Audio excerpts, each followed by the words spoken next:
Miqtë të nderuar, zonja e zotrin, përshëndetje. Po takohemi bashkë në këtë edicion të ri të RTK Prime. Sonte do të kemi një intervistë ekskluzive me ambasadorin e ri të Shteteve të Bashkuara të Amerikës në Kosovë, zotin Jeff Hovenier. Mr. Hovenier, it's a pleasure to have you on our RTK Prime show. Welcome. Thank you very much. I'm delighted to be here. Thank you once. On the first days of your work in Kosovo, you met the leaders of Kosovo institutions.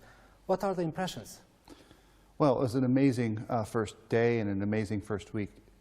First, let me say what an honor it is for me personally and for my country, but for me to come here and serve as the American ambassador to Kosovo. As you may know, I have worked on Kosovo issues throughout my career, and it felt like such a both honor and a privilege to now return in this capacity. But you know Kosovo very well because you was in Rambouillet in peace conference, then you was in a negotiation with final status of Kosovo in Vienna.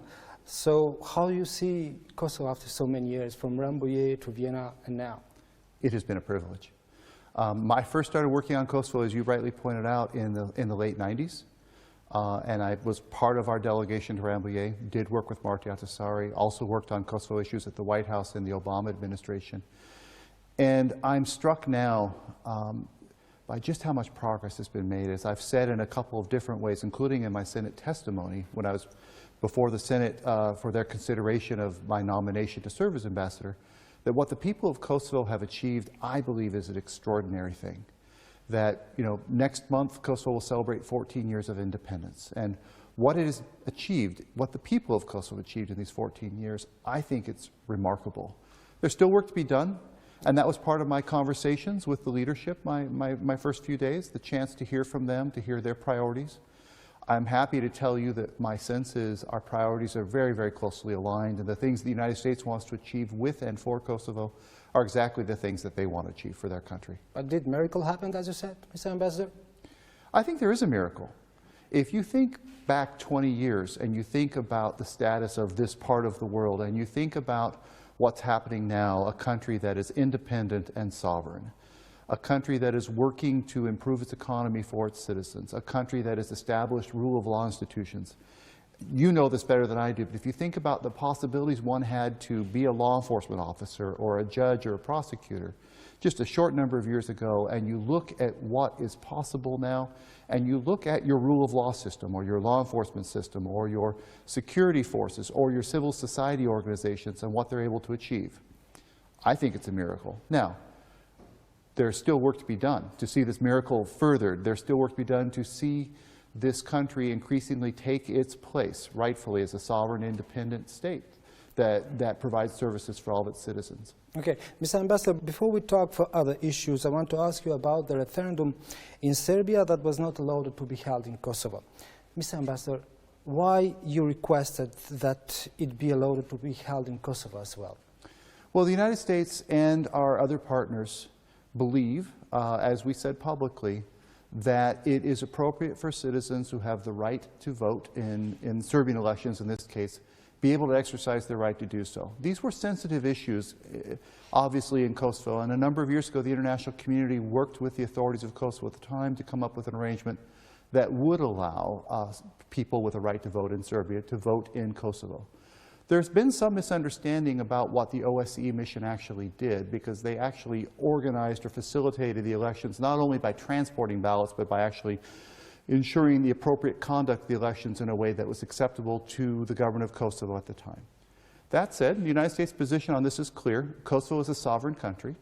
Kosovo has the right to determine the terms under which other countries' elections would take place in the territory of Kosovo. We understand and support that. Our hope had been that the government of Kosovo would allow the same arrangement, which we did not believe was a threat to Kosovo's sovereignty. That is not in dispute, and that is absolutely affirmed by the United States and our partners, in a hope to allow those people to exercise their ability to vote in the Serbian election as well. Yeah. But in Serbia will be held election in April. If it is requested that they to be allowed to held in Kosovo, what will be the American position? The American position, I think, will continue to be what it has been, that we would want to work with the government of Kosovo to find arrangements that are acceptable to the government of Kosovo, but that also work so that individuals in Kosovo are able to vote if they have the right to do so. Yeah. Mr. Ambassador, you have said that you will be committed to strengthening ties between Kosovo and USA. What is the U.S.-Kosovo relationship currently? I think the U.S.-Kosovo relationship currently is quite good. I mean, as you know better than I do, Kosovo is probably the most pro-American country in this part of the world, if not in the entire world. And I've received nothing on a personal basis but welcome and expressions of appreciation to me as I've come to serve as ambassador. We have important work to do together. The United States feels very strongly that this process of Kosovo increasingly taking its place should advance. The government of Kosovo and the people of Kosovo agree with that. We are committed to working with our Kosovo partners to see that happen. And since, you know, I think that is one of the highest priorities of this government, that's also a good sign for our cooperation. Yes. We will talk later for this, but you were the first to attend the Rechak Message ceremony as U.S. ambassador. What is the message given by this? I thought it was important to be there. As I mentioned in my remarks, I remember that incident quite well. I was at the time the officer at the U.S. mission to the OSCE who was responsible for Kosovo affairs, and I was in close touch because of that job with William Walker, an American diplomat, who at the time was heading the OSCE's Kosovo verification mission. Yeah. So I remember vividly both the incident and Ambassador Walker's horror at what he observed. When President Osmani asked me if I would be willing to attend and willing to give remarks, my response was immediate. The United States believes very strongly that we should be clear-eyed about the past. I'm concerned, my government is concerned by efforts by some to seek to revise or denigrate the history, the reality of what happened. And I thought it was an important moment to affirm our understanding of what occurred and what it means. But you know what the leadership in Serbia say for the Rechak massacre? I'm aware of the views of some, but the United States' view of what happened is both clear and is based in fact. Yeah.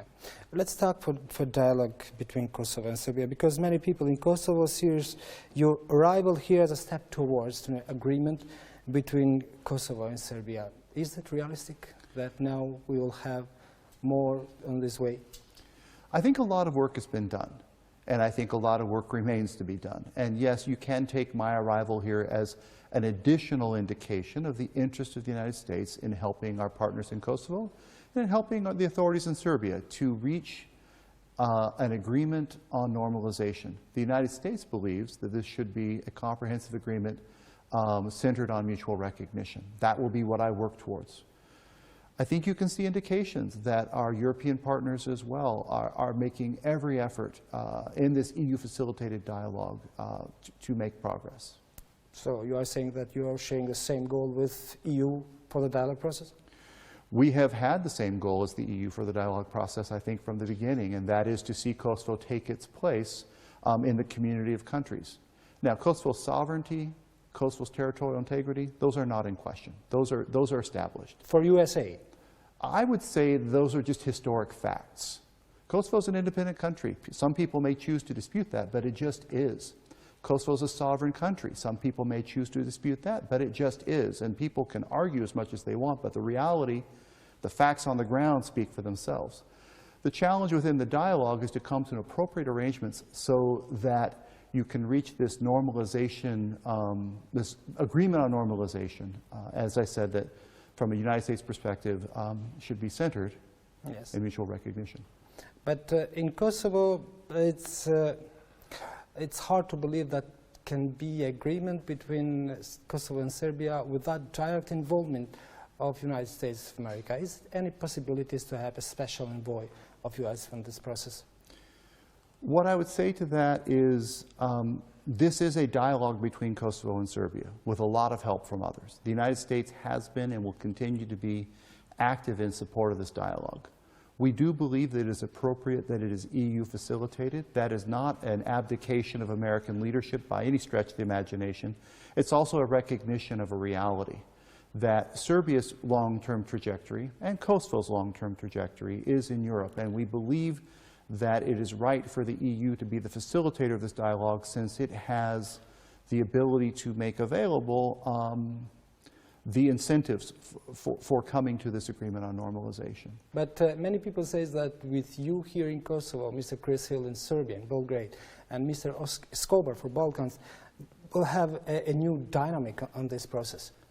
I think it's fair to say you're going to see, not that there has been strong American engagement in the past, but I think it's also fair to say you're going to see strong American engagement now. It would be difficult to identify anyone more familiar with this range of issues and the history of these issues than Chris Hill. And I look forward to the Senate hopefully confirming him soon. I do bring some experience as well, and of course with Gabe Escobar, who has been named the Special Representative for the Western Balkans. You also have someone who brings a great deal of experience, both regionally and as a diplomat.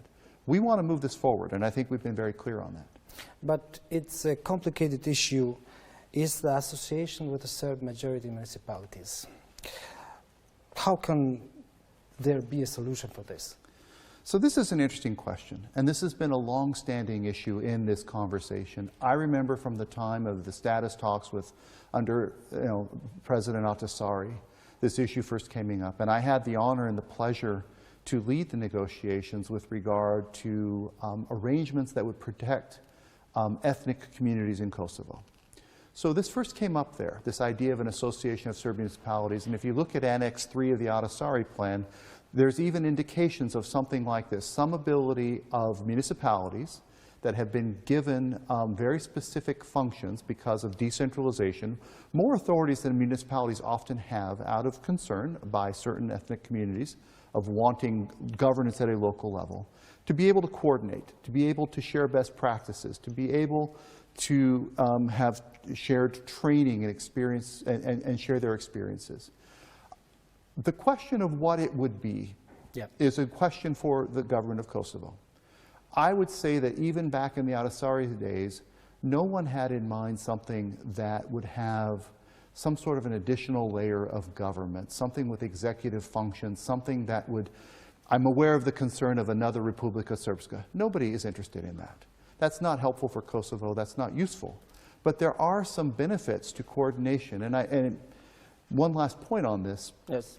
The government of Kosovo has made a commitment for an association of Serb majority municipalities to exist. It was, as I said, an element, although not with that name, in the Ahtisaari process, and then of course in the Brussels process and in the Brussels agreements, there's a specific reference to it. It remains the view of my government, I'm not telling you anything new, that the government of Kosovo, that we would expect the government of Kosovo to comply with the commitments it has made, which would mean that we believe there should be an association of Serb majority municipalities. But as we've said many times, including, I believe, my colleague Matt Palmer to you at this very desk in the past, yes, we don't dictate what it should do and how it should be. That's a sovereign decision for the government of Kosovo. There are models out there that we actually think are workable, and we've encouraged the government to think about those models and to look at that issue. Okay. Meanwhile, Mr. Ambassador, what is the current American position on the Washington Agreement signed in the White House by former President Trump and former Prime Minister of Kosovo, Hoti? Well, I'm glad you asked that. This came up in my Senate confirmation hearing as well when Senator Johnson asked me that, more or less that same question. And I'm happy to tell you what I told Senator Johnson. It remains the position of this administration that those Washington commitments were important commitments. And we do look to the authorities of both Pristina and Belgrade to implement them to the extent possible. So you are saying that this agreement should be implemented? I'm saying that the Washington commitments were important commitments, and there's things in them that are very important to see done. There's commitments related to missing persons. There's commitments related to border crossings. There's commitments related to cross-border trade. All of that would be to the benefit, we believe, of both Kosovo and Serbia. Yes. It's also a big debate is taking place on the Opal Balkans. What is the U.S. position on this project? Should Kosovo be part of it? Because we know what is happening with this. So my colleague Gabriel Escobar, the Special Representative for the Western Balkans, has spoken publicly about this already. What I would say is this. Kosovo is an important country, but it is not the largest country even in its region. And it has been our advice for a while that any sort of arrangement that would reduce barriers to trade and facilitate the free flow of goods and of people is something worth considering. We are not telling Kosovo exactly which institutional arrangement is best and how best to do that. But we do encourage the people of Kosovo and the authorities of Kosovo to to be open to arrangements that would reduce barriers to trade and would facilitate the free flow of goods and people. Also, the big debate is on American gas pipeline. Has Kosovo rejected this MCC project? I think that's probably the wrong way to characterize what has happened. What I would say is the Millennium Challenge Corporation, MCC, has a very unique way of defining its foreign assistance programs. It enters into a dialogue with the government, the host government, wherever it's going to work, and together they identify priorities. It has very strict timelines and it has a very complicated approval process. And in fact, the process to define what's called the compact, which will be the MCC's program going forward, is still ongoing. There were fairly strict timelines when there was consideration of gas as an element of the energy portion of the MCC compact. There were fairly strict timelines to determine whether or not gas as an element of that could be supported. The government of Kosovo, which is rightfully doing a fairly thorough and careful study of how it can best transition its energy sources to a system that is reliant on two Yugoslav-era dirty coal burning plants to a 21st century structure to provide energy. The government wasn't able to come to its decisions on its future energy path on the timelines that MCC requires. That's not necessarily a failure. That's not necessarily something I'm criticizing. It's just a reality. We do look forward to the government of Kosovo coming to some final decisions on its energy strategy. We look forward to being able to support it. In the meantime, the MCC work had to go forward. The MCC compact, if approved, is going to have some very important assistance in support of a better energy infrastructure for Kosovo to help Kosovo have a reliable, dependable, modern 21st century supply of energy. Did you discuss with Prime Minister Kurti this issue? We've discussed the energy strategy, yes, and the U.S.'s desire to help him with some very difficult decisions to help position Kosovo for the future with a better supply of energy. Yeah. Let's talk for other issue. Mr. Ambassador, in the public opinion in Kosovo, it is expected that U.S. blacklist for Kosovo, in addition to criminal gangs, will include politicians and former politicians. Are realistic these expectations? So I think you're referring to decisions by the U.S. government to put specific sanctions on specific individuals, including some recent decisions that sanction specific individuals because of their ties to transnational organized crime. We don't sanction people for political views. We don't sanction people for political activity. We do sanction people if they take acts that are specified either by regulation or law that allow for the imposition of sanctions. So if you're destabilizing a political system, if you are engaged in transnational organized crime.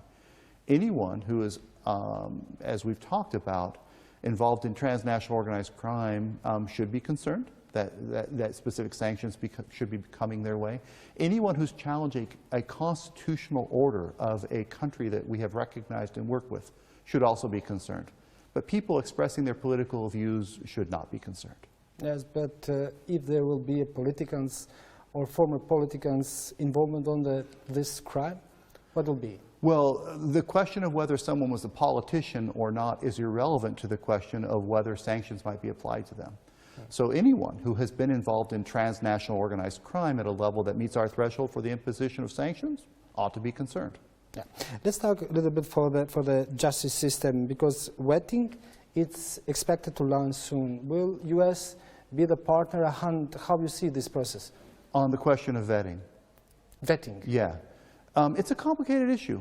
And what I would say is it is appropriate and right for this government, as for any government around the world, to want to ensure that its judicial authorities are apolitical and are not engaged in activity that would be at variance with the expectations of their community for behavior of judicial officials.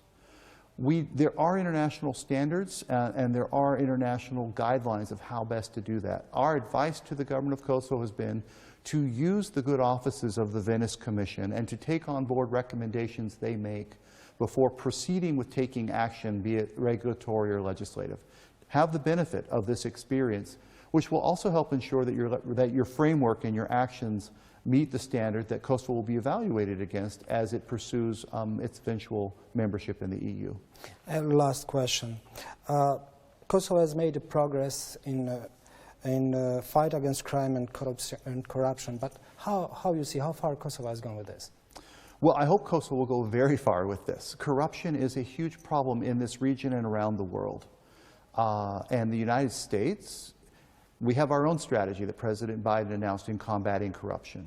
We're committed to combating corruption both in the United States and helping our partners around the world to do the same, and we welcome the commitment by this government to deal with this problem, which is, of course, not unique in any way, shape, or form to Kosovo. Mr. Ambassador, thank you very much for the interview. It was a pleasure. Thank you. Thank you very much. Mirë nderuar, kjo ishte intervista ekskluzive me ambasadorin e ri të Shtetet Bashkuara të Amerikës në Kosovë. Pas pak do të jemi me një panel tjetër për diskutuar për këtë intervistë për çështje të tjera. Faleminderit. Faleminderit. Ishte pra kjo intervista me ambasadorin e ri të Shtetet Bashkuara të Amerikës, zotin Hovenier, i cili dha porositë të cilat do t'i diskutojmë tash në studio me dy ish ambasadorë të Kosovës që kanë shërbyer në Shtetet e Bashkuara të Amerikës. Zonë Blora Çtaku, mirë mirë se erdhe. Mirë mbrëma dhe mirë si u gjeta. Zotin Avnis Paju, mirë se erdhe. Mbrëma, faleminderit. Po nuk do t'ja përparësi, besoj do të mirë kuptoj.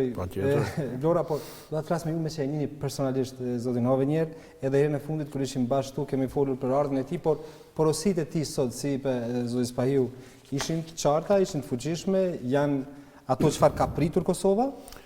Unë nuk do të thosha që ishin të fuqishme, ishin në mënyrë diplomatike, por mjaft të qartë, domethënë pozicionet e Shtetet Bashkuara të Amerikës sa i përket Kosovës, dhe ambasadori Hovenier i ritheksoi, domethënë sepse edhe në rastet më parshme ka paralajmëruar diçka të tillë, ato pika për cilat ne jemi shumë të interesuar dhe që janë jetike për momentin në Kosovë. Të cilat janë?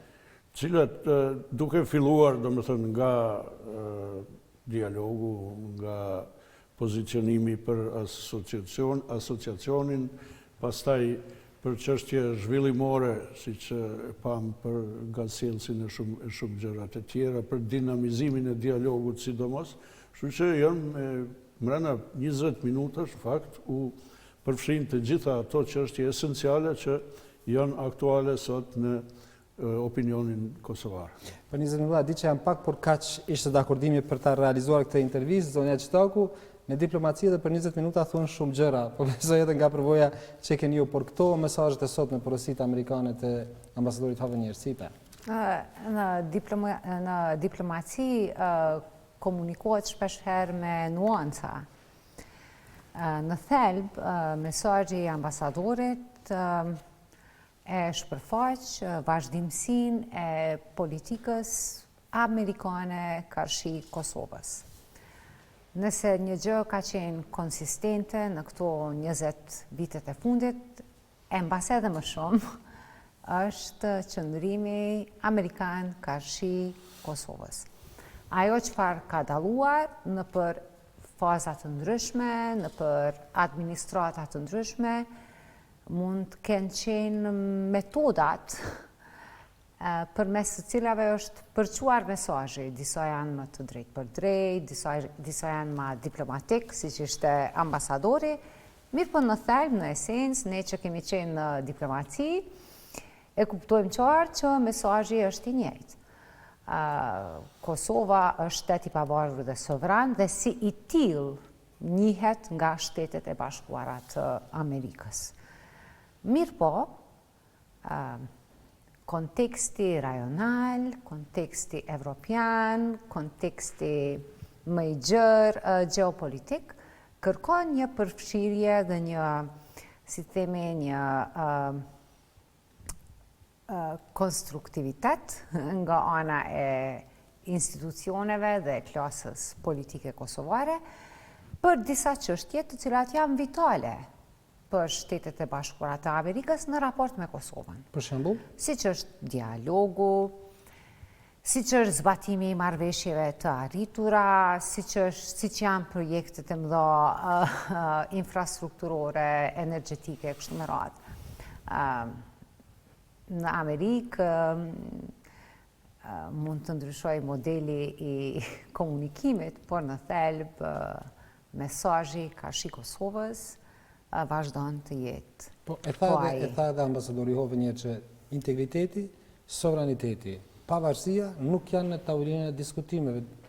Mund të ketë përpjekje nga njerëz që t'i shtrëmbrojnë, por janë fakte të cilat nuk mund të zhbëhen, por që duhet të ecër përpara me dialogun, duhet gjendet një zgjidhje. Por ajo çfarë më bëri përshtypje edhe mua gjatë kohës së intervistoj është që tha është ferë të thuhet që ka pasur një angazhim amerikan në të kaluarën, por është ferë të pritet që do të ketë një angazhim edhe më të madh amerikan tash e tutje për çështjen e dialogut.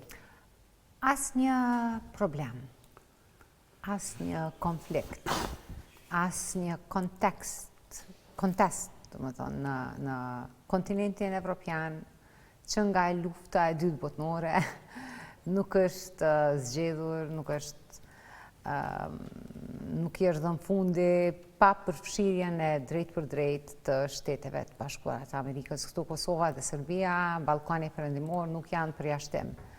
Lufta e dytë botërore do të kishte marrë kohë komplet tjetër, po të mos ishte përfshirja e drejt për drejt e SBA-ve, kështu që s'kemi nevojë të ndihemi as inferiore, as lyps. Ky është fakt i pamohueshëm. Evropës i nevojitet SBA-ja, i nevojitet roli aktiv i Shteteve të Bashkuara të Amerikës për t'i dhënë kohje dhe për të përmbyllur çështje të hapura, jo vetëm në Ballkan, po tash po e shohim edhe në Ukrainë e më gjerë. Domethënë ne nuk kemi nevojë të ndihemi keq që po kërkojmë një gjë të tillë, është ideja a ka momenti që ta mbyllim këtë çështje. Në Kosovë ka pas edhe debate të tipit ne nuk jemi Meksik, nuk jemi në kufi me Amerikën, ne s'kemi nevojë të kërkojmë përfshirjen e SBA-ve. Jo, pa SBA në tavolinë, asnjë çështje e madhe në kontinentin evropian nuk ka marrë zgjidhje të përhershme. Madje, edhe vetë projekti i Evropës së Bashkuar në masë të madhe është produkt i infuzionit amerikan. Kështu që qeveria e Republikës Kosovës, institucionet e Republikës Kosovës, partitë politike në Kosovë duhet të kërkojnë me çdo kusht përfshirjen e drejt për drejt të Shteteve të Bashkuara. Ne kemi drejt për drejt zonja Qitaku, nuk po jepet një përgjigje konkrete nga Shtetet e Bashkuara të Amerikës. Dëgjoj bashkim. Nuk dini se është në aspektin diplomatik e kuptueshme ajo çfarë tha, se tha presin tash. Instinkti i menjëhershëm, si të them, instinkti i menjëhershëm i një administrate të re në SBA, do ishte ky që e artikuloi shumë qartë sonte ambasadori që SBA të mbështesin procesin e fasilituar nga ana e BE-s. Kjo ka ndodhur edhe më herët. Mirë po, kjo nuk na e mohon ne të drejtën që të kërkojmë që SBA-t të kenë përfaqësuesin e tyre në tavolinë. SBA-t janë aty edhe kur nuk janë brenda në dhomë. Unë kam qenë për një periudhë të shkurtër kohore pjesë e dialogut të Brukselit në cilësinë time si ministre e integrimeve evropiane dhe ndonse përfaqësuesi amerikan nuk ka qenë në dhomë, ai është takuar me ne para çdo takimi, është takuar me ne në pauzë, është takuar pas përfundimit të takimeve. Mirëpo, është e rëndësishme që të artikulohet qartë nga SBA-t zotimi për përmbylljen e këtij procesi dhe një artikulim të tillë po e vrejmë tani. Kosova duhet ta shfrytëzojë momentin historik. Ne kemi në shtëpi të bardhë një president i cili ka memorie personale. Ka përfshirje personale e njeh çështjen e Kosovës, e njeh çështjen e Ballkanit. Shumë nga eksponentët e lartë të administratës kanë qenë drejt për drejt të përfshirë në Kosovë. Ne duhet ta shfrytëzojmë këtë momentum që të përmbyllim këtë proces, siç e tha dhe ambasadori, me njohje reciproke mes Kosovës dhe Serbisë. Zoti Spahiu, te ky po themi kështu përfaqësuesi special amerikan në këtë dialog nuk kemi mbase në aspektin e gjuhën diplomatike dhe mund tjetë, siç po e thotë zonja Çitaku, por ajo çfarë tha zoti Hovenier ishte që me Chris Hillin në Serbi, që pritet shpejti edhe ti dërzoj kredencialet atje të pranohet zyrtarisht, që e njeh shumë mirë këtë rajon nga e kaluara, me Escobarin që do të jetë për Ballkanin dhe me zotin Hovenier në Kosovë, edhe mund të pritet përmbyllja e këtij procesi, apo duhet edhe në diçka tjetër, duhet jetë një deleguar special, siç ishte në kohën e administratës së presidentit Trump. Po, tani, zoti Escobar do të ketë një rol të tillë të një emisari i cili natyrisht do të fokusohet edhe në procesin e dialogimit. Por tani për tani nuk ka një ndryshim të qëndrimit amerikan sa i përket dialogut, pos zotimit se do t'jenë ma pranë dialogut me palët, sidomos me palën kosovare, por jo drejt për drejt i kyçur në procesin e dialogimit, sepse roli i ndërmjetësuesit, i lehtësuesit, si thuhet, i takon apo i është dhënë Bashkimit Evropian përkundër faktit që tashmë mbi një dekadë nuk kemi një përparim përkundrazi. Dhe dilemat janë këtu, nëse mund të zgjidhet kjo çështje përfundimisht pa një përfshirje direkte amerikane. Unë e shoh që Amerika është e përfshirë drejt për drejt, por jo në rolin e lehtësuesit. Amerika do të jetë aty gjatë tërë kohës dhe ne pajtohem duhet ta shfrytëzojmë domethënë këtë momentum dhe të pranisë amerikane, por unë pra po them nuk kemi pse insistojmë që ky format të zgjerohet, sepse ka rreziqe të tjera që mund vinë me zgjerimin e formatit që nuk do ta lindte Bashkimin Evropian vetëm. Unë mendoj që roli i Amerikës që të jetë pranë dialogut dhe të jetë vazhdimisht i pranishëm është për t'u lavdruar dhe është ndoshta i mjaftueshëm në këtë moment.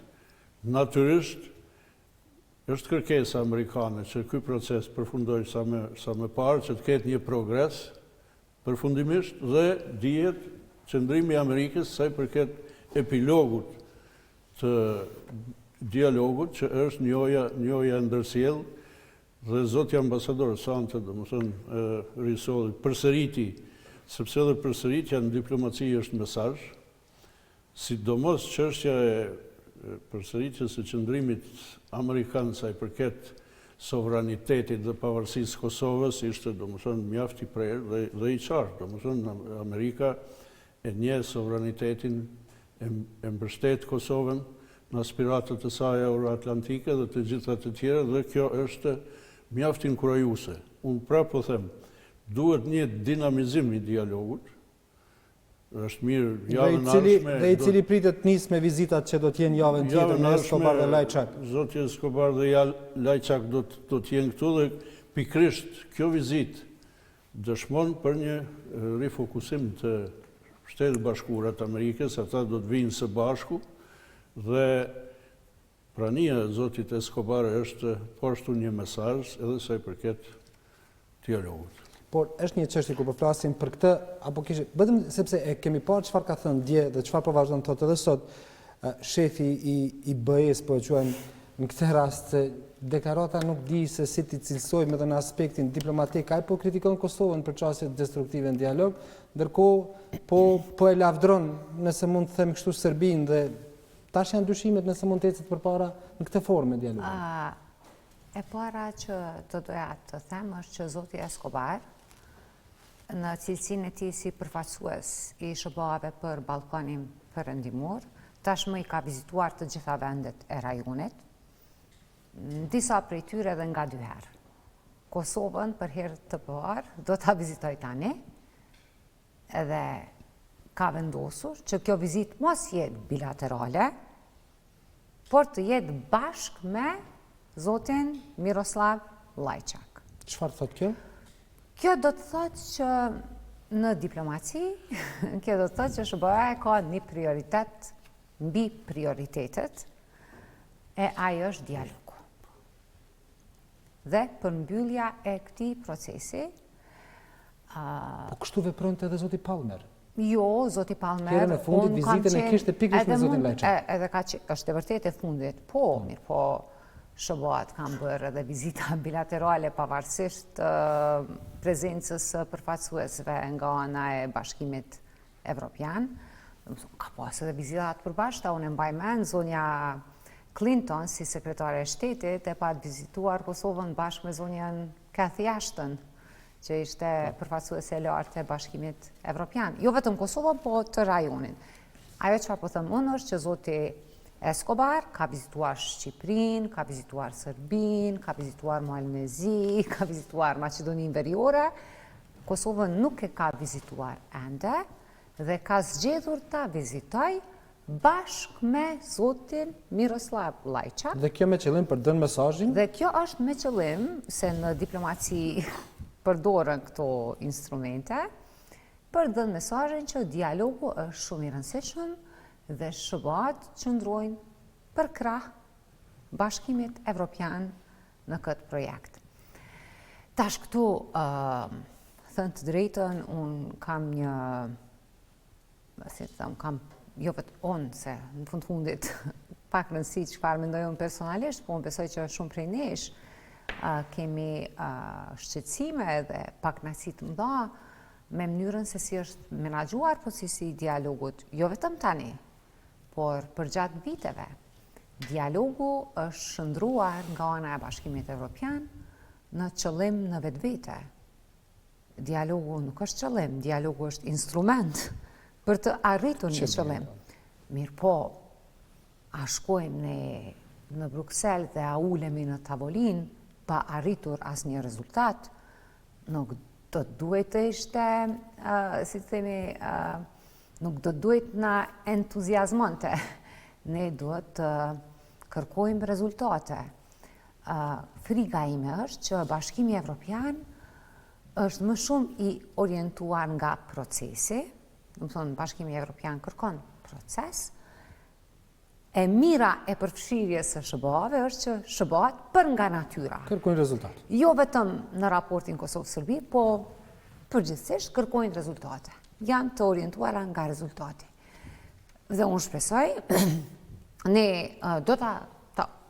ne kemi take me zotin Escobar dhe zotin Lajçak ditën e martë, dhe ne do të kërkojmë të dimë a ka ndonjë kornisë kohore, a ka afate.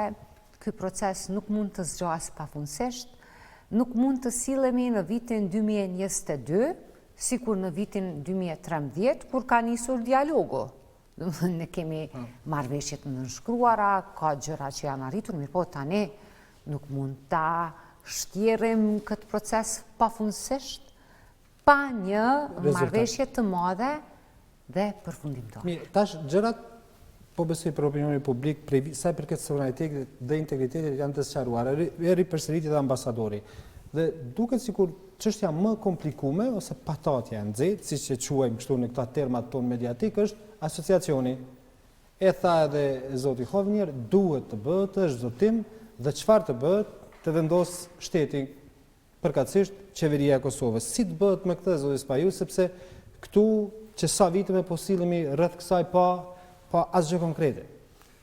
Tani çështja e asociacionit pothuajse është sqaruar mjaft edhe është debatuar mjaft me opinionin kosovar.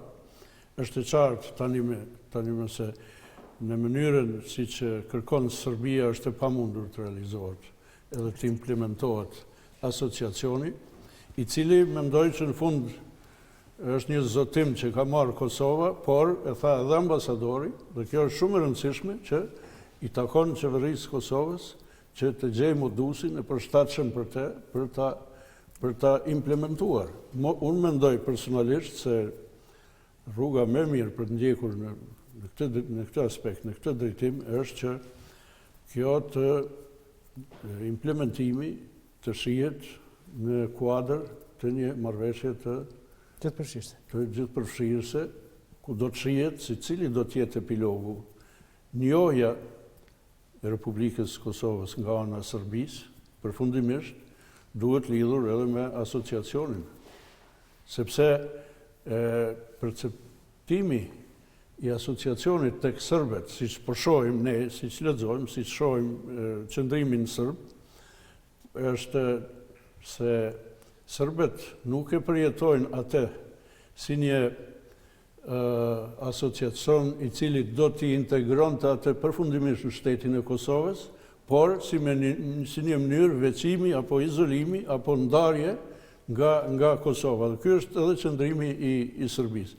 Pra, përderisa sërbet nuk e kuptojnë këtë, nuk e perceptojnë si pjesë të zgjidhjes i cili përfundimisht i integron sërbet, apo komunitetin sërb në shtetin e Kosovës, atëherë nuk mund të ketë një realizim i cili do të kishte një epilog të suksesshëm. Zonja Çtaku, tha ambasadori që në kohën kur është diskutuar statusi final në pakun e Atisarit, siç thuaj, nuk kishte dëgjuar për këto ide ose dëshirën e kompetencave ekskluzive, ekzekutive. Edhe nuk janë... Dhe habia se si erdhëm në këtë situatë që jemi tash.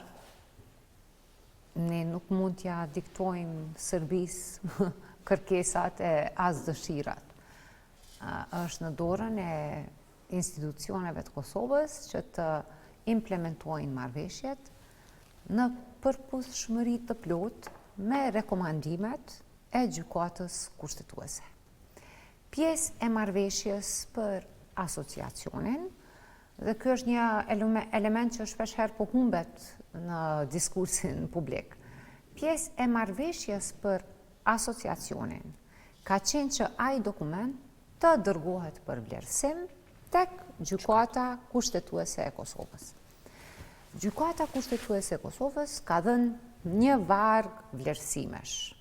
23 pika nëse zgjidhet. 35 aty diku. Aty diku. Dhe ato vlerësime të gjykatës kushtetuese duhet të shërbejnë si udhërrëfyes për institucionet e Republikës së Kosovës në hartimin e statutit dhe por është një grup punës aty në cilin bëjmë pjesë edhe përfaqësuesit serb që refuzojnë. Që refuzojnë të marrin pjesë. Kretë kjo është e dëgjoj. Unë kam qenë e përfshirë në fazat e mëhershme në procesin e dialogut. Arti i kësaj betejë diplomatike është që Kosova të mos e marrë barën e dështimit të procesit. Kosova me Serbinë ka negociuar edhe në Rambuje, ka negociuar edhe në Vjenë, nuk kemi arrit marrëveshje as në Rambuje, as në Vjenë, mirë po, Kosova nuk e ka marrë barën e dështimit të procesit. Dhe për shkak se ne nuk e kemi marrë barën e dështimit, dhe për shkak se ne kemi punuar ngusht me partnerët tonë ndërkombëtar, ne edhe kemi përfituar. Me Rambujen kemi fituar lirin, me Atisarin kemi fituar shtetësinë dhe pavarësinë. Çka fitu me Brukselin atëherë? MSA-n për shembull, marrëveshjen e stabilizim asociimit. Kosova nuk do të kishte MSA, marrëveshje stabilizim asociimi, pa marrëveshjen e prillit mes Kosovës dhe Serbisë. Ato ta kishim këtë debatin për asociacionin pa Brukselin, zonja Çtaku? Dëgjoj, Serbia do të vi në tavolinën tonë çdo ditë me kërkesa.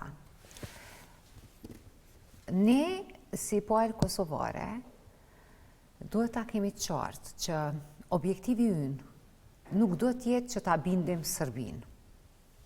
Se Serbinë nuk mund ta bindim edhe nëse i themi s'po di çka.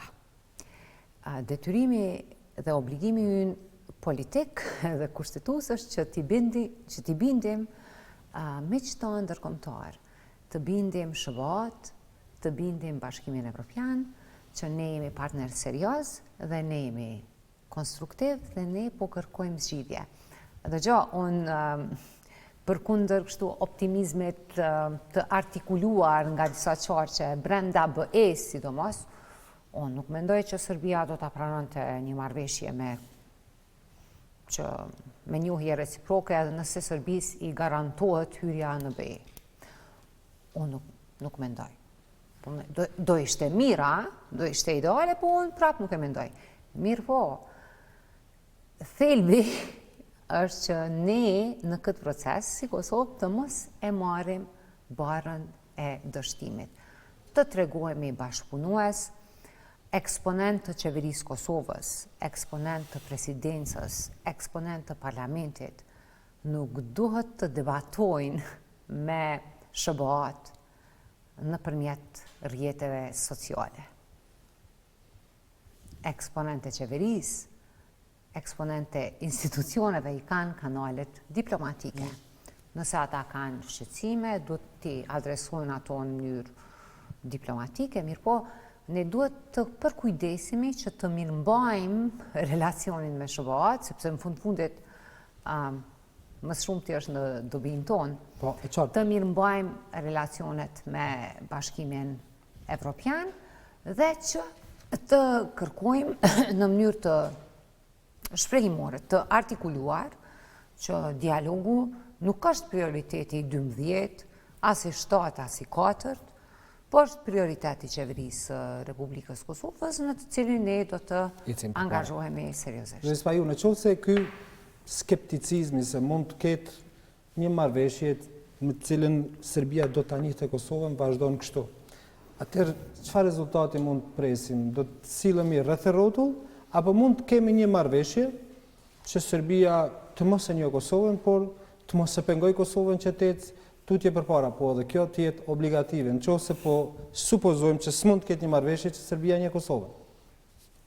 Ideja për një dialog ka ardhur nga Organizata e Kombeve të Bashkuara pas vendimit të gjykatës ndërkombëtare të drejtësisë, e cila i dha të drejtë Kosovës, dhe ky vendim, ky verdikt u kthye në Asamblenë e Përgjithshme dhe si rezultat doli kërkesa e bisedimeve, dialogut për normalizim të marrëdhënieve. Kjo që nga fillimi ka qenë ideja për të normalizuar marrëdhëniet dhe unë mendoj që në atë kohë as Organizata e Kombeve të Bashkuara, as Bashkimi Evropian, as Shtetet Bashkuara të Amerikës nuk kanë menduar se ky proces do të zgjasë kaq gjatë, edhe pa asnjë rezultat që dëshmon po ashtu që qëllimi i Serbisë ka qenë diku tjetër, që të shfrytëzoj këtë dialog në mënyrë që ta binë botën se tani po fillojnë negociatat për statusin e Kosovës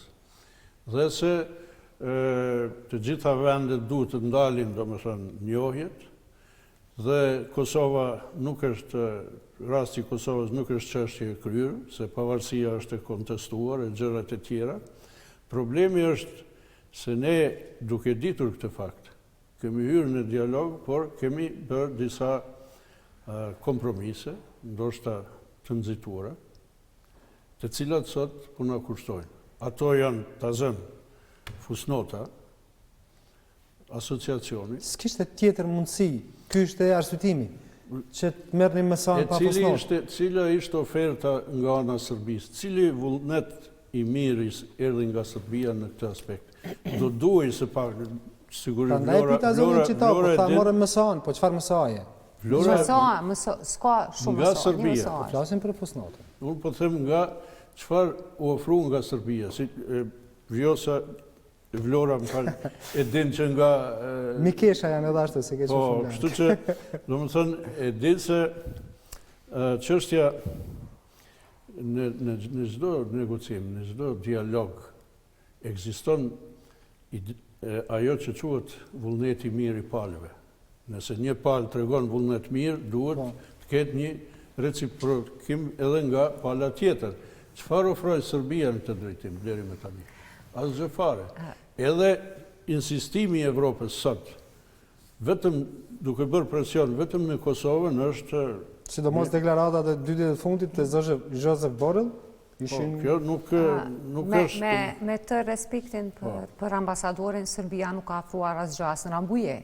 Po ne kemi pranuar dhe ajo na ka sjell lirin, ndonë se nuk ka qenë aspirata jonë maksimale.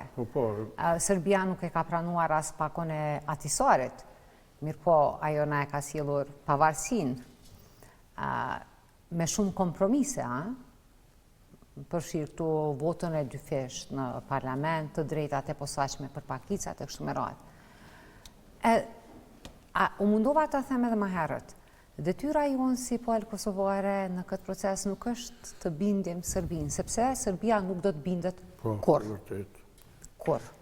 Ne duhet të bindim partnerët të ndërkombëtar që ne jemi bashkë bisedues serios, që ne jemi palë serioze, që ne e shohim botën ashtu siç është, jo siç dëshironim që bota të jetë. Pse nuk ka një ndëshkim për këtë destruktivitet nga marrëveshja, jo, unë refuzoj të pranoj që dialogu nuk ka sjell asnjë rezultat, sepse ne nuk do të kishim marrëveshje të stabilizim asociimit, nuk do të kishim. Këtë them me kompetencë. Ka sjell nga ana e Evropës, por jo nga ana e Serbisë. Jo, po unë e thash, na me Serbinë nuk kemi punë. Na Serbinë, si me thonë, ne do të heqim dorë nga ideja që ne mund ta bindim Serbinë. Serbia nuk bindet.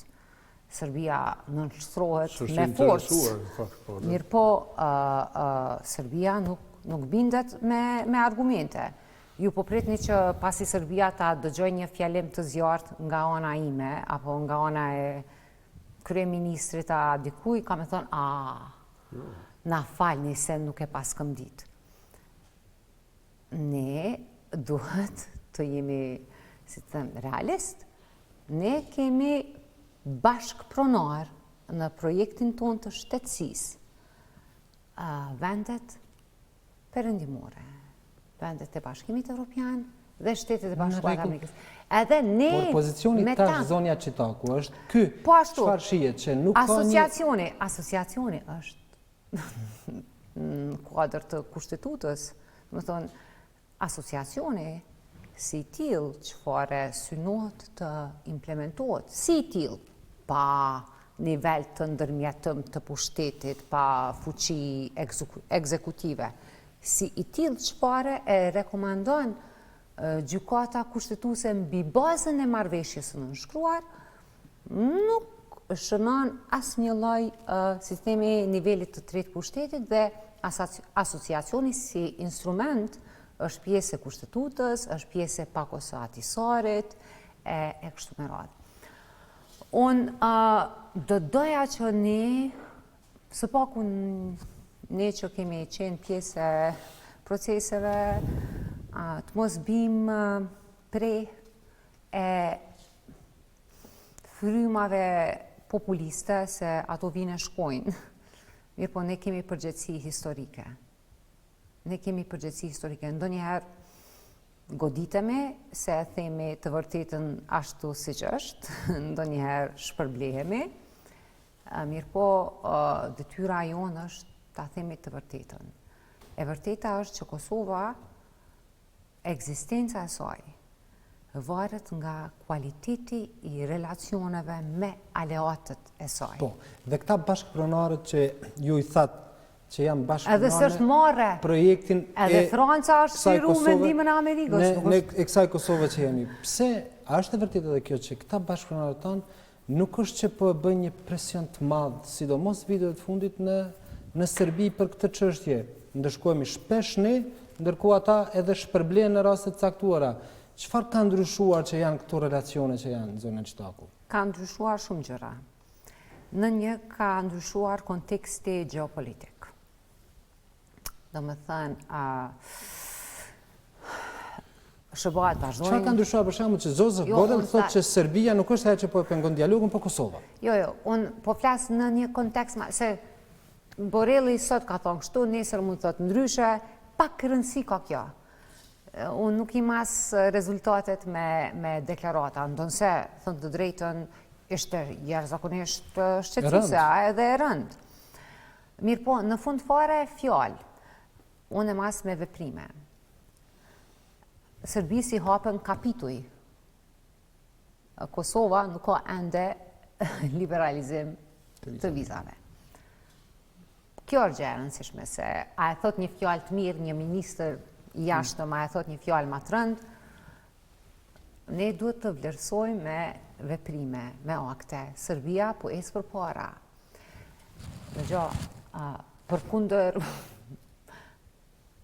Përkundër të vërtetës sonë, Serbia sot nuk shihet si problem, as në Washington e as në Bruxelles. Serbia shihet si partner. me shumë sfida, me shumë probleme, mirë po është vend, dhe më thonë, shëbat me Sërbin në nivelin ushtarak, ka një shkallë shumë të lartë të shkëmbimit dhe bashkëpunimit. Navy Seals, që janë, si themi, një siti elitar në ushtrinë amerikane, në bazat të rregullta trajnon forcat speciale ushtarake serbe. Në Serbi është ambasador një i emruar politik, si që është zoti Christopher Hill, dhe kjo tregon për rëndësinë që SHBA-t i japin Beogradit dhe Serbisë. Këto janë të vërteta që mund na pëlqejnë, mund mos na pëlqejnë, po ne duhet i themi ashtu siç janë. Pastaj, kemi një Evropë që shumë e disakorduar, si themi, se sa që ka qenë në vitin 99, 2000, 2004, 2008 e kështu me radhë. Më thënë, Unioni Transatlantik nuk funksionon aq fuqishëm sot siç ka funksionuar. Po. Do të kthejmë edhe një herë te ajo çfarë tha, te kjo konsistenca e pasëmishtu gjeopolitikës amerikane, sepse e tha edhe ambasadori Hovenier që kur ka shku për të marrë betimin ose po themi bekimin për të qenë ambasador, e ka pas si çështje më të rëndësishme mbase zbatimin e marrëveshjeve të Washingtonit nënshkruar nga ish-presidenti Trump dhe ish-kryeministri Hoti. Tash e dim çfarë është diskursi në Kosovë. Për këtë e dim edhe qëndrimin e qeverisë edhe të ish-kryeministrit, apo ka duplifikim gjërash edhe në këtë procesin, shumë marrëveshje, disa ndej, disa këndej, a e kemi të qartë pozicionin se çfarë të bëjmë në këto raporte? Spari, duhet të bisedojmë edhe për këto raportet partnerët tanë dhe ne. Ne duhet të jemi në gjendje të shpjegojmë partnerët tanë, jo vetëm të dëgjojmë dhe zbatojmë atë që thonë ata. Unë mendoj që ne duhet të kemi qëndrime dhe t'ju shpjegojmë interesin e Kosovës në rastet saktura. Europa duhet ta di, prandaj është i rëndësishëm dialogu e kontaktet me Bashkimin Evropian, me Shtetet Bashkuara të Amerikës. Mendoj po ashtu që është koha që kryeministri ynë apo leadershipi tani should bëj përpjekje që të jetë më afër Bashkimit Evropian, më afër Shtetit Bashkuara të Amerikës. Është koha që të bëhet një vizitë e rëndësishme në Amerikë. Ne e kemi ambasadën, e kemi tani edhe një ambasador të mirë, po ashtu. Kështu që është koha që të bëjmë përpjekje që të kemi në nivelet sa më të larta të administratës së Bidenit, domethënë takime që do të rikonfirmonin pozicionin amerikan, por që do të ishte një rast i mirë që dhe ne t'i shpjegojmë disa gjëra që kanë bëjnë, domethënë, me të ardhmen e Kosovës, me dialogun e gjërat e tjera, edhe raportet me Bashkimin Evropian. Megjithatë, unë mendoj që Europa e ka të qartë se cila është Serbia, por ka zgjedhur që të përdor karrotën në vend të Shkopit. Shkopin po e përdor për Kosovën. Dhe kjo është për të ardhur keq. Prandaj duhet një dialog edhe me Bashkimin Evropian, me ato vende që do t'i quaja skeptike sa i përket Kosovës në raport me dialogun. Po, a ka një paradoks këtu, zoti Spahiu, sepse këtë proces po udhëheqin nga BE-ja dy zyrtarë të cilët vinë nga dy shtete që nuk e njohin Kosovën. Po, ka, domethënë reflektim, kemi pasur rastin, ajo të reflektu, jo vetëm dy, por janë katër tani, edhe Stano, ai tjetri. Jo, po flas të rast për zotin Borën dhe zotin Lajçak. Po kuptoj, domethënë ka reflektim, domethënë sepse a ka objektivitet për ta thënë më qartë? Nuk ka, por ata do të jenë të detyruar megjithatë të ruajnë një farë lloj neutraliteti, ndonse sentimenti i tyre dihet, edhe urdhrat, t'i quaj urdhrat mësojza nga qeveritë e tyre përkatëse, është i qartë që ju nuk guxoni ta mbështesni domethënë pavarësinë e Kosovës, këto gjëra tjera.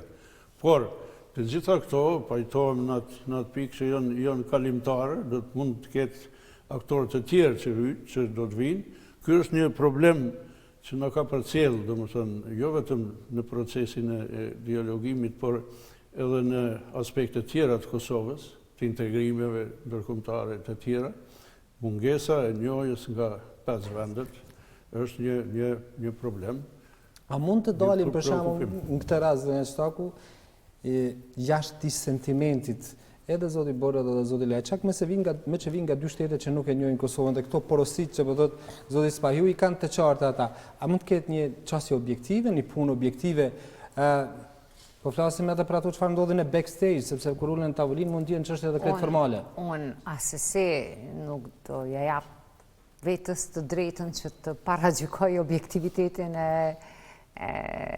zotit Lajçak apo të zotit Borrell.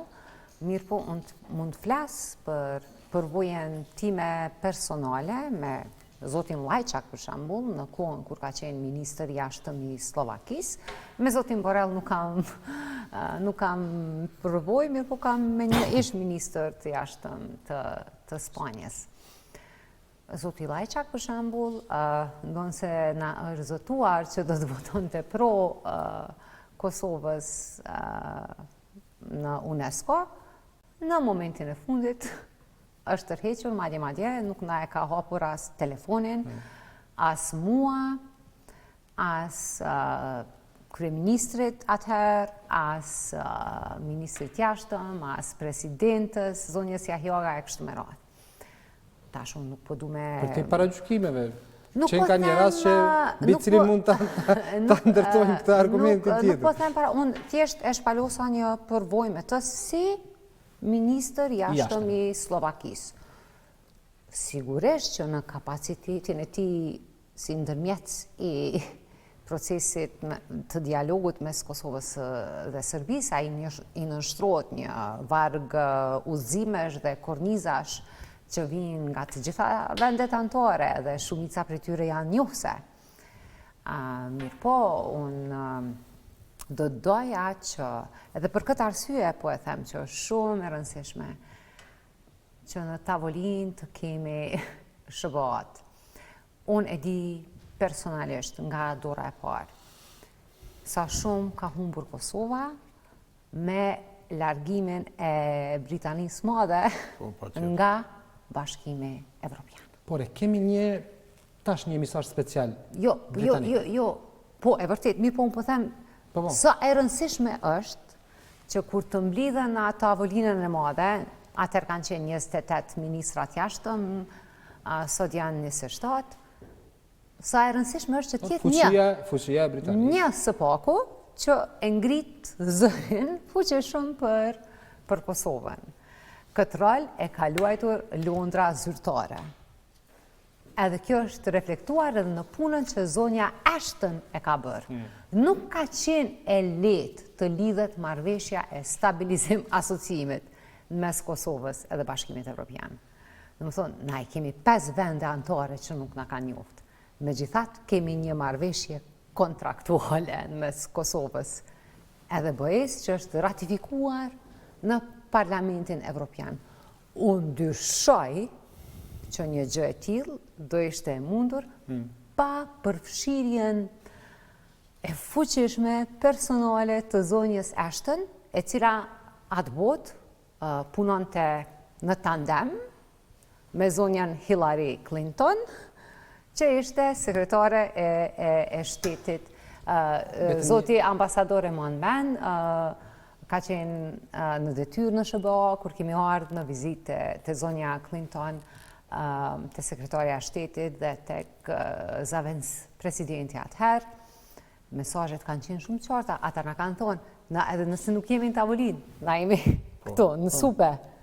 Në supe. Si detaj po më intereson, a keni pasur mundësi të bisedoni me zotin Lajçak, pse ndodhi ajo, pse nuk ju hapi telefonin, çfarë ndodhi? Jo, personalisht nuk kam pas, jam e sigurt që zoti Hoxhaj apo të tjerët e kanë diskutuar, po unë e mbaj mend sakt.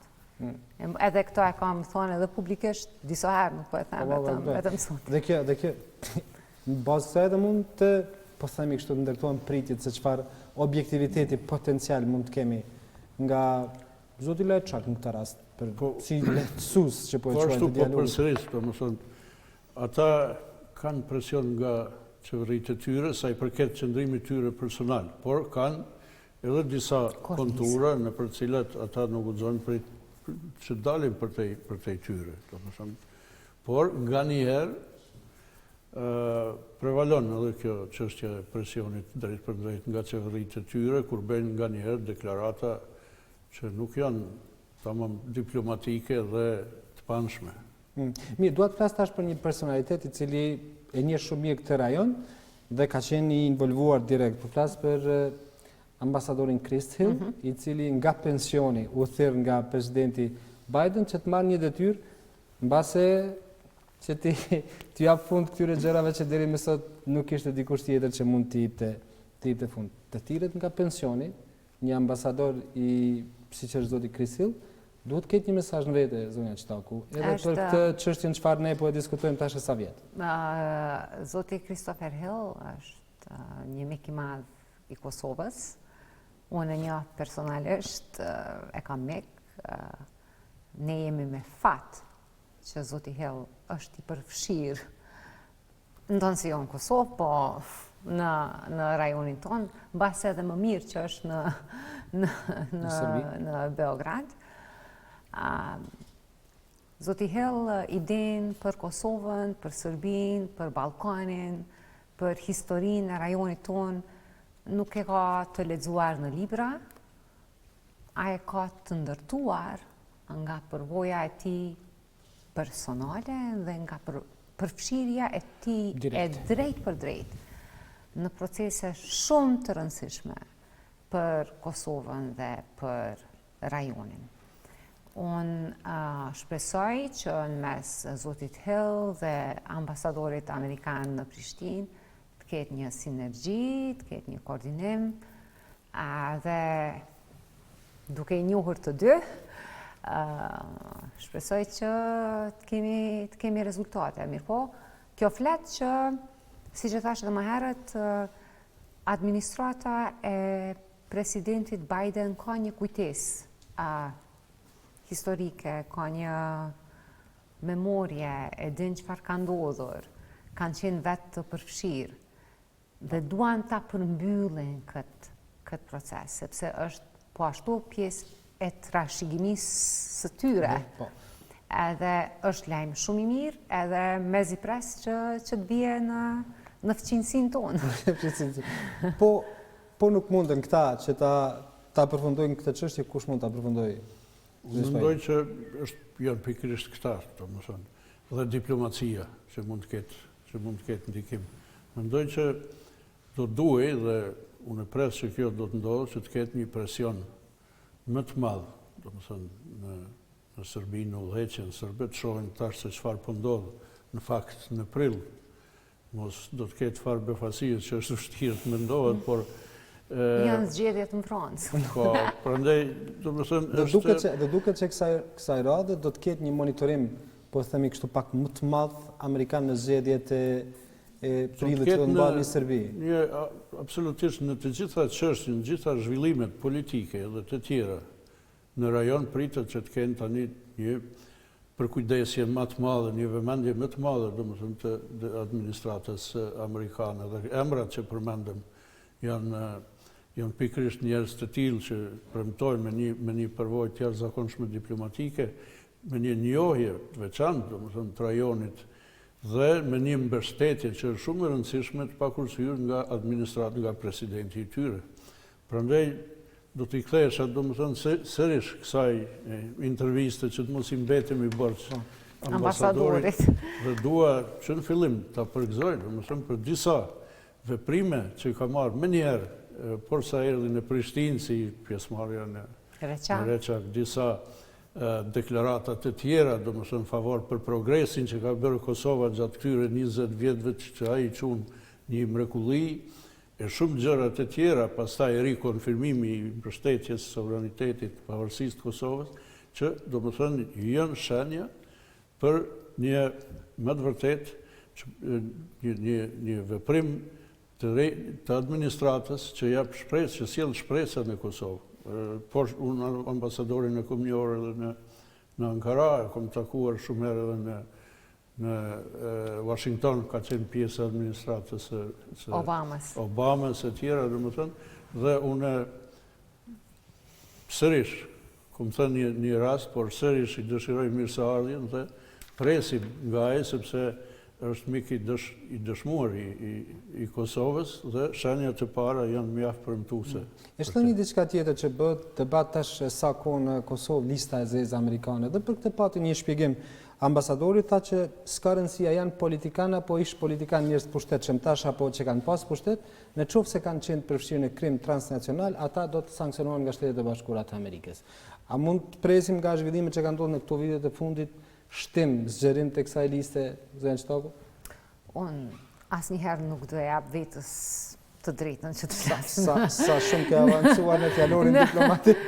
Në emër të Shteteve të Bashkuara të Amerikës, mirë po sigurisht që SBA-t posaçërisht administrata e re me zotin Biden mos harrojmë që në krye të sanksioneve në Departament të Shtetit e kemi zotin Jim O'Brien, i cili është po ashtu një mik i madh i Kosovës dhe po kjo është përparësia e miqve. Ndonjëherë ti thonë të vërtetat e vështira dhe të pakëndshme me lehtësi më të madhe, sepse ne e dim që zoti O'Brien për shembull ka qenë pjesë e ekipit të zonjës Albright, ka qenë drejt për drejt i përfshirë në procesin e Rambujes, edhe atë të Atisarit, të GND-s, e kështu me radhë, pra është një mik i madh i joni, edhe unë nuk kam asnjë fije dyshimi në objektivitetin e tij, një kulturë tjetër cilën ne në Kosovë po shpresoj që ta instalojmë dhe ta fuqizojmë është mos kontestimi i, si themi, i vendimeve të gjykatës. Si po e bën zoti Berisha në Shqipëri? Të gjykatës kushtetuese. Dëgjoj, ne mund na pëlqejnë, mund mos na pëlqejnë, mund na duken të drejta, mund na duken të pa drejta, mirë po, ato janë ato që janë. Edhe mund t'ju them nga unë kam kaluar 7 vite në SBA si ambasadore, njëherë në New York e më pas në Washington. Ne jemi shumë të vogël që SBA-t kënë diçka personale. Me ne, nuk ka personale. Shtojë, po, sigurisht ashtu. Do më thënë, e tha ambasadori që kriminaliteti, krimi organizuar është një problem në gjitha vendet e Ballkanit dhe ai potencoj atë që është dashur dhe të thuhet që nuk ndërshkohet askush për mendimin e tij politik, domethënë për opsionet politike të tjera, por ata që janë domethënë që përfshirë në krimin, në çështjet jo paligjshme e tjera. Dhe natyrisht që do të ketë emra nga të gjithë rajoni, është paralajmëruar dhe tani të shohim, por ishte një sqarim i ambasadorit të lidhur me këtë. Por të ky momentumi për dialogun, me këto zhvillime që po ndodhin në geopolitik, gjithandaj sidomos ato që po pritet të ndodhin në tension të madh gati luftë në Ukrainë dhe Rusi, por jo vetëm, kemi edhe zhvillime që po ndodhin edhe në rrethin tonë këtej, kemi situatë goxha të tensionuar në Maltezi, në Bosnjë, një paqëndrueshmëri politike në Maqedoninë e Veriut. Nuk është që situata ka një stabilitet, por në këto zhvillime, a mund ta ose a duhet këtë momentumin ta shfrytëzojmë? Nuk po them të gjitha, po shumica e problemeve në rajonin tonë e kanë një emrues të përbashkët, Beogradin. Problemet në Bosnjë, me Dodikun, me Republika Srpskën, gjenezën e kanë në Beograd. Problemet në Maltezi, me kishën ortodokse, me parti politike që promovojnë agenda pro-ruse, anti-NATO, anti-SBA, gjenezën e kanë në Serbi dhe në Beograd. Problemet që ne i kemi në Kosovë, dëgjo, njerëzit shpesh po harrojnë. Ne në Kosovë kemi pas parti politike sërbe të cilat kanë qenë plotësisht të integruara në infrastrukturën tonë politike, institucionale, shoqërore e kështu me radhë, deri në momentin kur Beogradi ka vendosur që me Kosovën ta luaj lojën e njëjtë, sikurse që e luan me të gjithë serbët në rajonin përreth. Pra ne kemi një emrus të përbashkët, presioni, pa dashur të amnestoj askë, po, gjeneza e problemeve është në Beograd dhe adresa ma e madhe e presionit duhet jetë aty. A mund na rrshqas nga duart momentumi me këto zhvillime? Është një moment i mirë, domethënë. Ne duhet të shfrytëzojmë këtë atmosferë. Unë mendoj që nuk duhet krijojmë përshtypjen që domethënë jemi pengesë në dialog e këto. Problemi qëndron sipas meje që të mos nxitojmë në marrjen e vendimeve sa i përket çështjes së normalizimit dhe të mos nxitojmë me kompromise edhe atëherë kur s'na kërkohet kjo. Por ta kemi të qartë pozicionin tonë, sovranitetin e Kosovës, pavarësinë e tjera. Duam një njohje, duam një fëqinësi të mirë me Serbinë. E dim që është e vështirë të pritet që ajo të ndrojë çfarë do qëndrimi, aq më tepër në këtë kohë kur Serbia e ka shndruar veten në peng Turqisë, edhe po të doj, domethënë që Serbia tani të ndrojë mendimin, është tepër vonë sepse nuk e lejon Rusia. Rusia është interesuar që problemi të jetë i ngrirë, që të jetë krizë i ngrirë, status quo-ja, dhe që Rusia përpiqet të përfitojë nga ajo situatë. Por kjo nuk është as në interesin e Serbisë, dhe këtë herët të vonë do të kuptojnë, sepse duhet të paguajnë një çmim për këtë. Nuk mund të ketë dy karrike Serbia, edhe në Rusi, edhe t'i premtojë Evropës. Kështu që deri në çfarë koha do të ekzistojë kjo çështje mbetet për tu parë. Zotës pa ju faleminderit shumë. Faleminderit. Zotës Shtaku, faleminderit shumë. Faleminderit shumë bashkëma. Miq të nderuar, faleminderit edhe juve që na ndoqët dhe nuk dini se ishte më diplomatike gjua e përdorur nga këta dy mysafirët që kam mësuar këtu apo ajo nga ambasadori amerikan. Nesër me ju do të jetë kolegja ime Fitor Rexhevi. Mirupafshim.